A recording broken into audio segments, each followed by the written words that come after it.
There's something for every imagination at your local comic shop.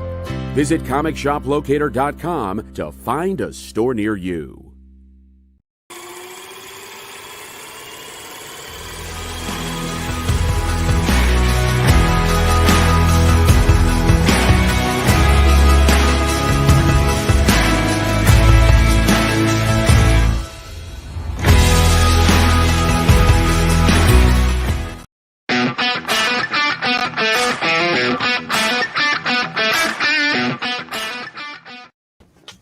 Hi, everybody. It's me, Miss Jen, and you're watching us on The Experience.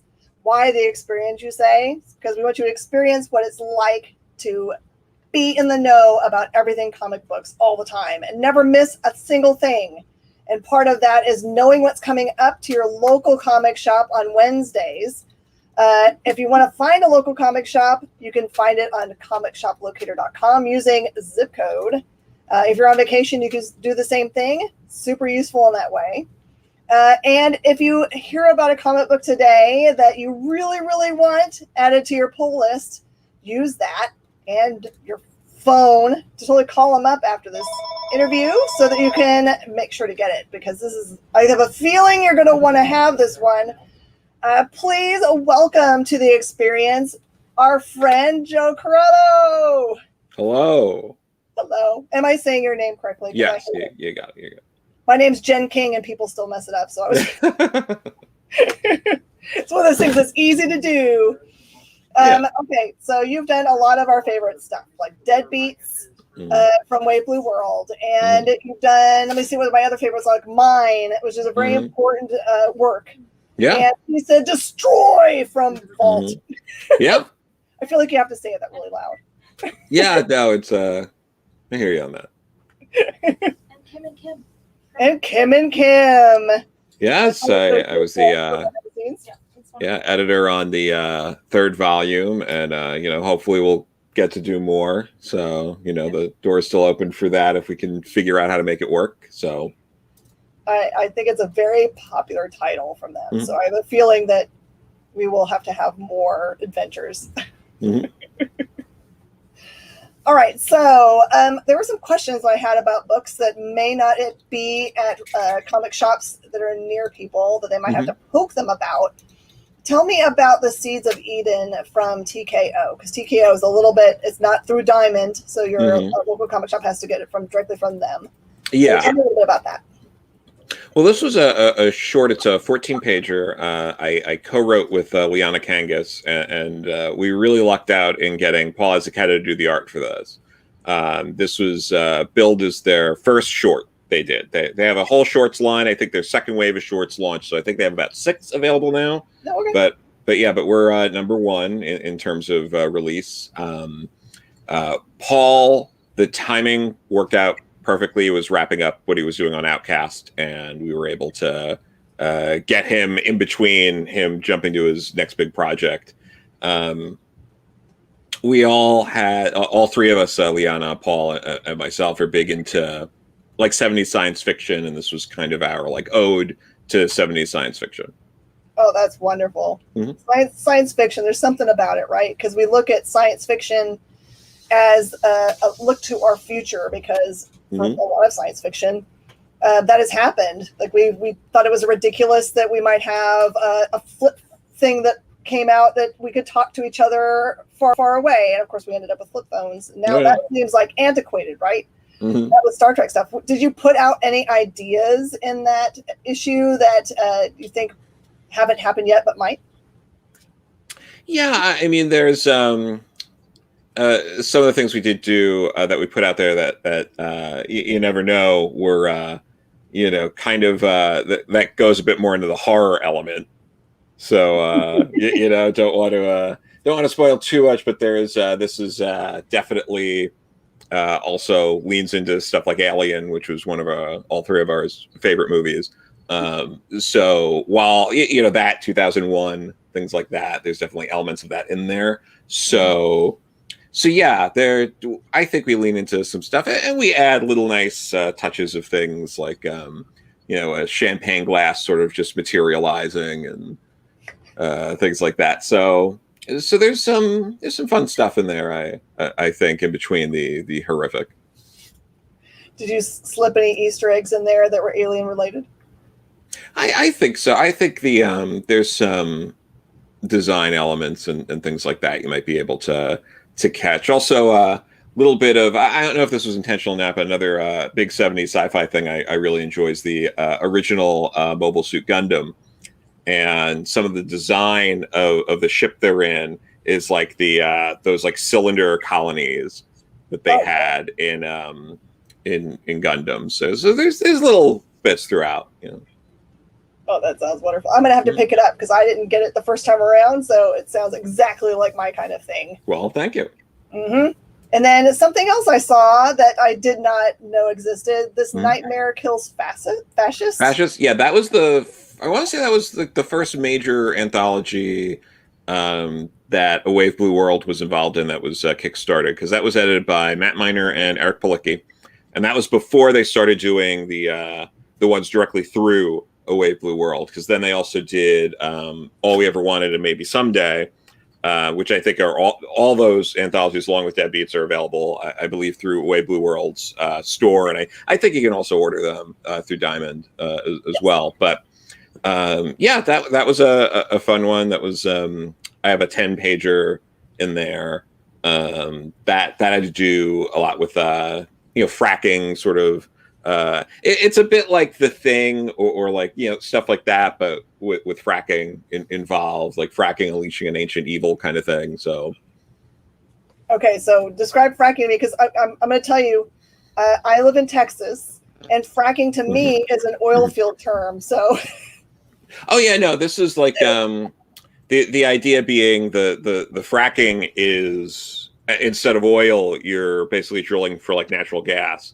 And there's been a lot of instances where it's contaminated the water supplies. It's caused I don't think that all the science is out yet, but there's been heavy correlations between a high density of fracking fields and earthquakes in certain areas and things like that. So there's a lot of issues that result in that. So I kind of wanted to delve into that and kind of be, just also that's a bit of a trope in digging deep, going down deep enough, whether you're going down deep into a cave or something like that. So that kind of idea. Oh yeah. Okay, I'm going to show you all my oil knowledge, which isn't hardly any. It's okay.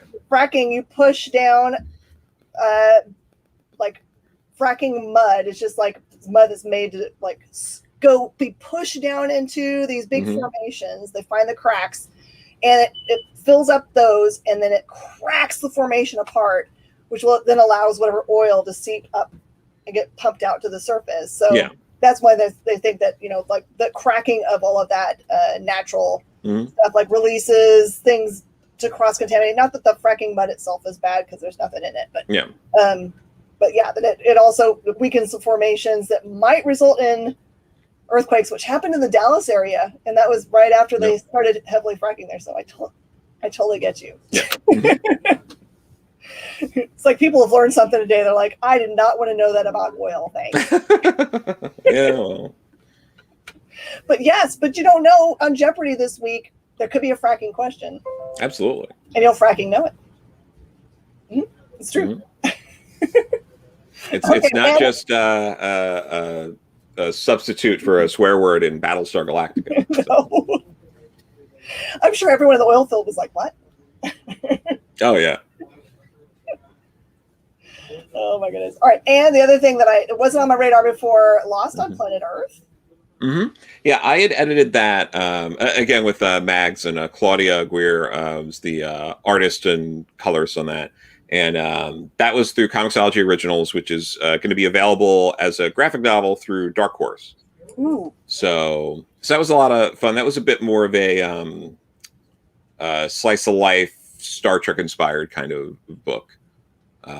That's basically about what do people do if they don't join Starfleet, kind of thing.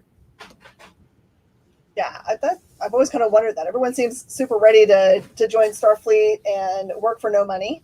Yeah. But I guess you don't need any if everything that you need can be just like made with, pushing a button. Yeah. So. Mm-hmm. But yeah, I like those kinds of thoughts. Like also they kind of talk about it a little bit. Did you watch The Expanse or read The Expanse books? I haven't, no. But ooh, I highly recommend them if you like any of those kind of ideas, because they're the society that they formed. Basically, Earth, if you can be on basic, and it doesn't allow for like any extravagances, but they've figured out a way to have people either work because they want to, or not work, and find ways. I guess there must be just creative instead, like enjoy art or something. Yeah. And it doesn't seem like a bad negative connotation in that universe. So. Yeah. All right, so I just want to also mention to everybody on the experience, that this is a fully interactive show. So you should throw up all of your thoughts and questions up into the chat bar. Because I see Tim Harris said hi, Jen. I said hi. And Hannah said, I went to follow Joe on Twitter, but she already does. Well, great. Surprise! All right, but what we're really here to get all hyped about is Bekstar. I want to know about Bekstar. This is Mad Cave. Mm-hmm. Yeah, no, it's been great working with them. They actually reached out to me because they were fans of She Said Destroy. So I started talking with them about that. They had this sci-fi idea they wanted to do, and basically brought me in to work out the details of the idea, flesh out the outline, trim a lot of things, because they had this concept that involved a lot.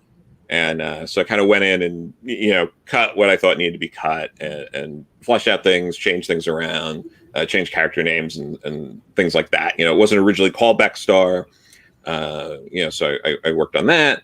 And then, we looked for an artist, and we found Lorenzo, who was through he had just won the Platforms anthology contest that had just been going on when we were looking for this, so a little less than a year ago, and he was just sort of perfect for what we were looking for, and yeah, we worked on designs for all the different characters, the ships. Lorenzo's been great to work with. He does all the colors too. All the art is through him. I had reached out to Melanie Ujimori, who did the lettering for She Said Destroy, but she wasn't lettering at the time. I don't know if she's doing it again or not. And suggested Joe McGill, who I was already familiar with, and that was easy. Got Jemette on the project, and she's a fantastic letterer. And we talked about potential cover artists. There were two names, from Mad Cave, and we both sort of agreed. I said Sweeney, and she was able to do it, which was great. I worked with Sweeney, kind of, because she was in Deadbeats, and did the story with Nadia Shamas. So I already had like a working sort of relationship with Sweeney that way. And we also did Hibachi with a group at like Emerald City Comic Con a couple of years ago. So yeah, How much fun is that? Yeah, so that was nice, but yeah, it's very much in that like kind of like space Indiana Jones kind of thing. There's elements of stuff like Cowboy Bebop. I put a lot of elements of like Blade Runner and things like that into it, and yeah, it's really been a lot of fun. It's been a very I don't mean to say easy as in no challenges or anything like that in terms of like I do push myself when I write these things, I develop these ideas, but it's been easy insofar as we were able to come up with the clear vision early on, and it's just been that's the thing that there haven't really been any stumbling blocks. It was just one of those things where it's like, okay, I can work on this, get this in.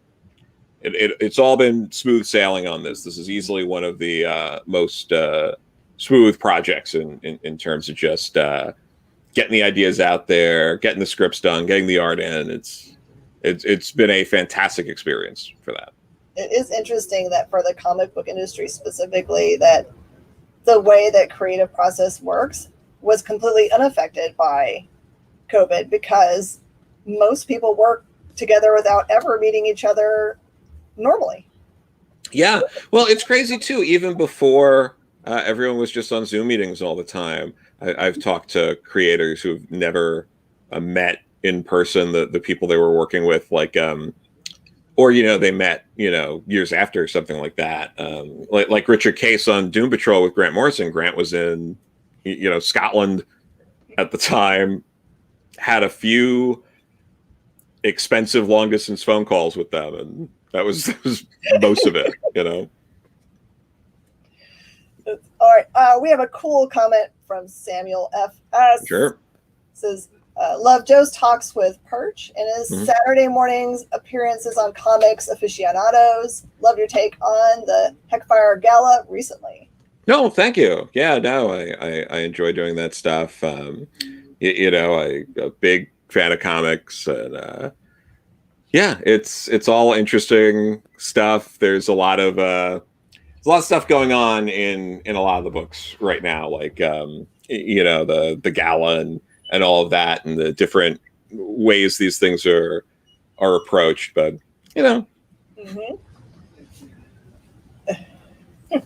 So I've got a crazy question, since I know now that we're both Aliens fans. Shoot. So is it Alien that you are the most fond of, the more horror bent one? Yeah, no, I prefer Alien. Aliens is great. I love Aliens, but I also feel that way about the Terminator franchise. For me, the first Terminator is the best Terminator. It's more of a horror movie. Terminator 2, again, is more of an action movie. Same thing with Aliens. And I like action movies, but just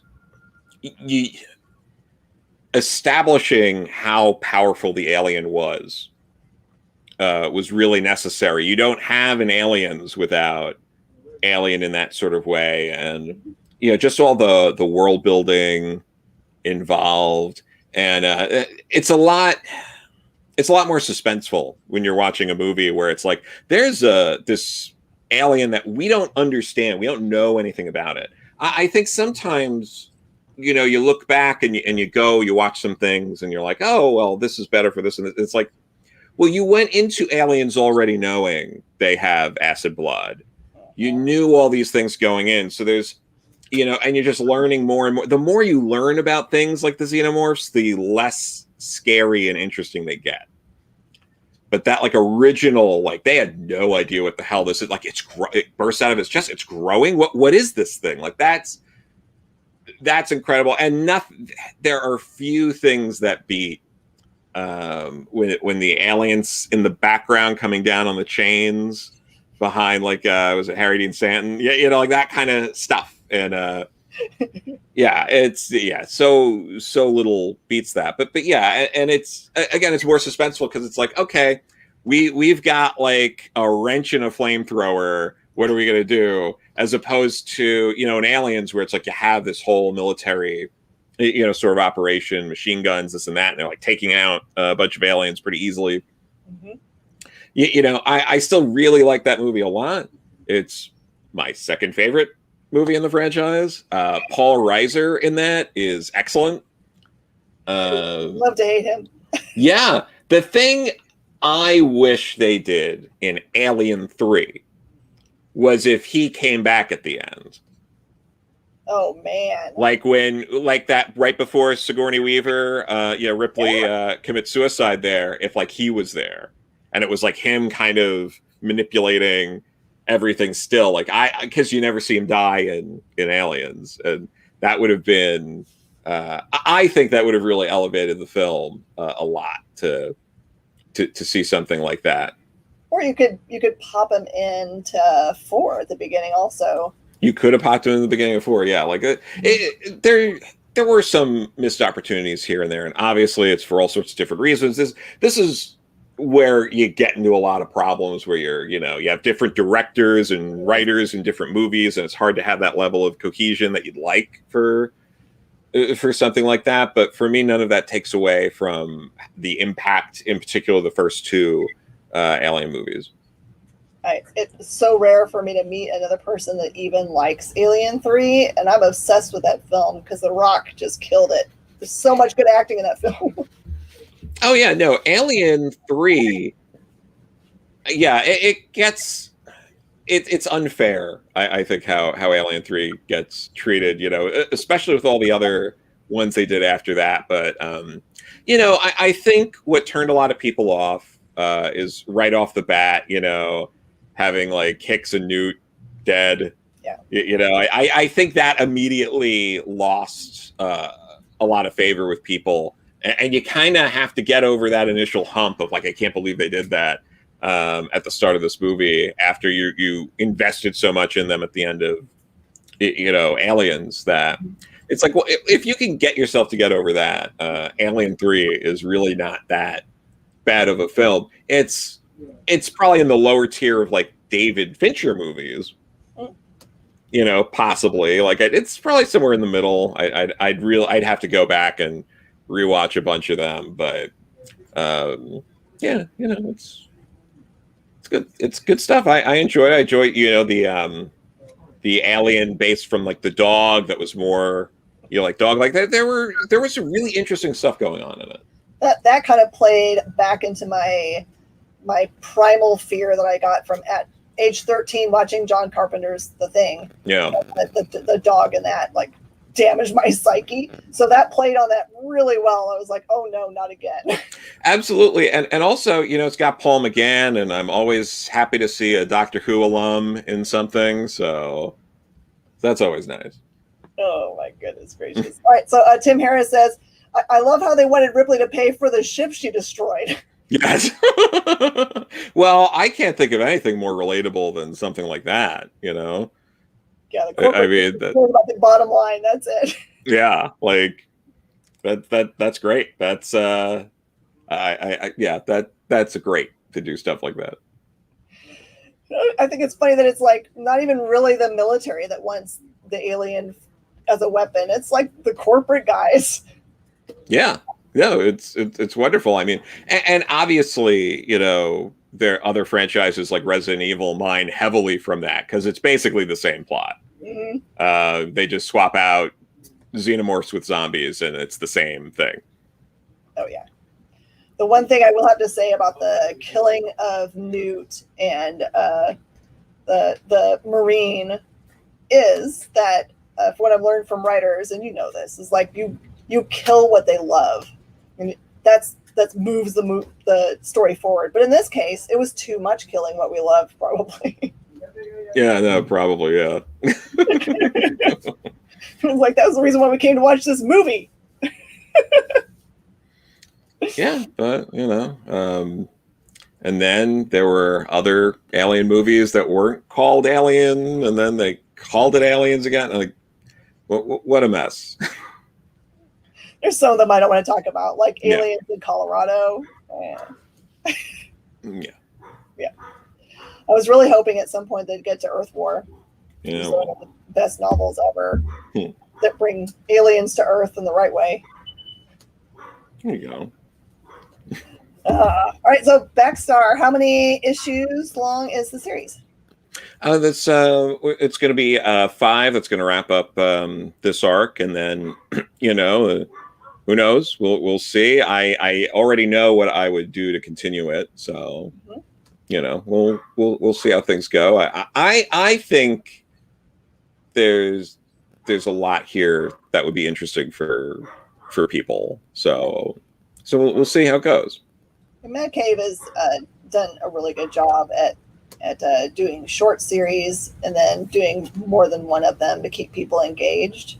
Give people a little breathing space. It's kind of nice. Yeah, no, it's nice. It's nice to build up a little bit of demand.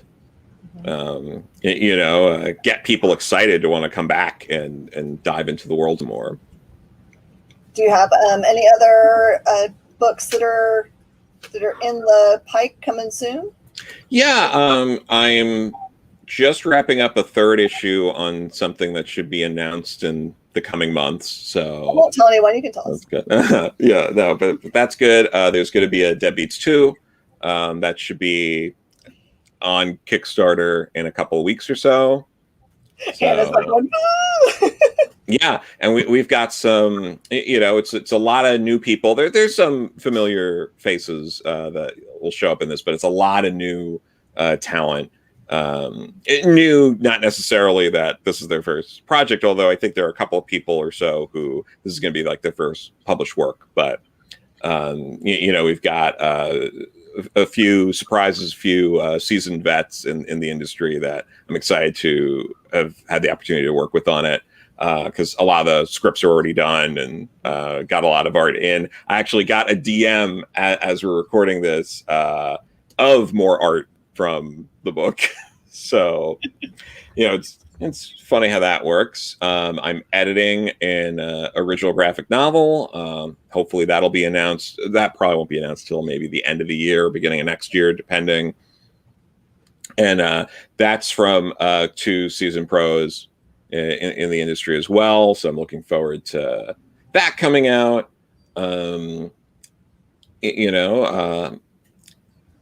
Like I said, there could be some more stuff from Mad Cave in terms of, Bekstar could go some more. We'll see what happens. But yeah, and I'm talking with a few other publishers right now about some things. And I had a short in the back of Pat Shan's Destiny New York Volume 4. Okay. So if anyone, ordered that or got that off Kickstarter or something like that, I don't think it's shipped just yet. But we're number 2 so far. Yeah, but so that's good. And then I have I have a 4-pager in that Yule anthology that just funded on Kickstarter. So yeah, I've got some things, awesome. That should be sprinkled through here. Yeah, no, I'm trying. So, thank you. Thank you so much, Joe, for joining me. I know that everybody that's watching or watches it in review will be like, I've got to add that to my poll. Well, thank you. No, I really appreciate it. I think Bekstar, the way I handled it is I wanted every issue to feel like a compelling story in amongst itself. I wanted every issue to end with a strong enough hook to get you to get the next issue. Every issue has action. I think there's a lot there that I think people enjoy. I think people that like sensibilities of some older comics that, where a lot used to happen as opposed to these very decompressed stories. This is a lot. These are dense books in terms of action and pacing and the plot, frantically pushing forward. So I hope that people give it a chance and enjoy that. Perfect. For anybody that wants to know more about Bekstar, I will be doing a reading review for this tomorrow for Minute to Skim It on the Experience. Okay. Which you'll get firsthand nerd knowledge about whether it's got all the things that it needs, which it does. Thank you. All right, everybody. Thank you for joining us, and we'll see you next time on the Experience. Thank you.